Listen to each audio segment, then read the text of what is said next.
One day, Edward was talking to Trevor when Douglas steamed by. He was pulling a train of heavy coal cars. "Come on, Edward. Stop gossiping in the sun when there's work to be done." Later, Edward spoke to Douglas. "Trevor and I are old friends, and you and he have a lot in common, too." "We do?" quizzed Douglas. "And what would that be?" "Scrap," said Edward quietly. Douglas gasped. "Don't mention that word. It makes me wheels wobble."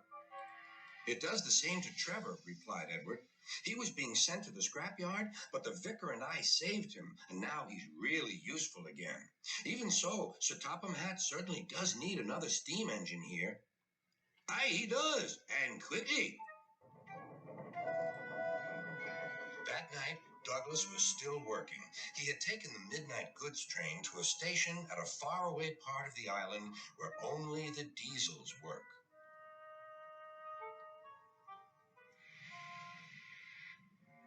He was just shunting, ready for his return journey, when... "That sounds like a steam engine," he thought. The hiss came again. "Who's there?" asked Douglas. A whisper came. "Are you Sir Topham Hatt's engine?" "Aye, and proud of it. Well, I'm Oliver, and I'm with my brake van towed. We've run out of coal and have no more steam." "But what are you doing?" "Escaping." "From what?" "Scrap." Douglas shivered. Then he remembered Edward's story about saving Trevor. "I'll be glad to help you. It'll have to look, though, as if you're ready for scrap and I'm taking you away." Their drivers and firemen agreed to help, too. Everyone worked fast. "No time to turn round. I'll run tender first. Come on."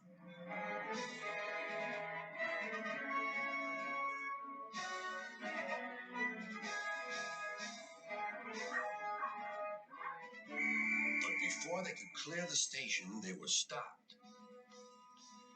"Aha!" called the foreman. "A Great Western engine and a brake van, too. You can't take these." "Aye, but they're all for us," said Douglas's driver. "See for yourself." The foreman looked all over Oliver. "Seems in order. Right away, guard."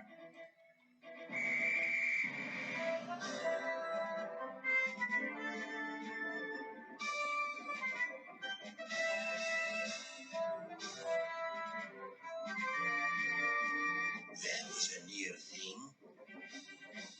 "We've had worse," replied Oliver, and they forged ahead.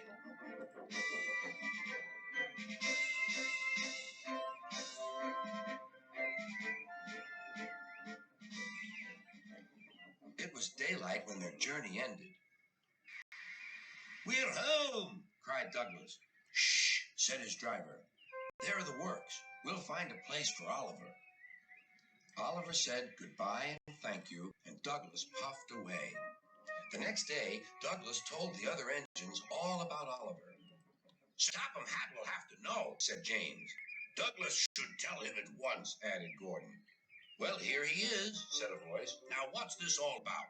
"Beg pardon, sir, but we do need another engine."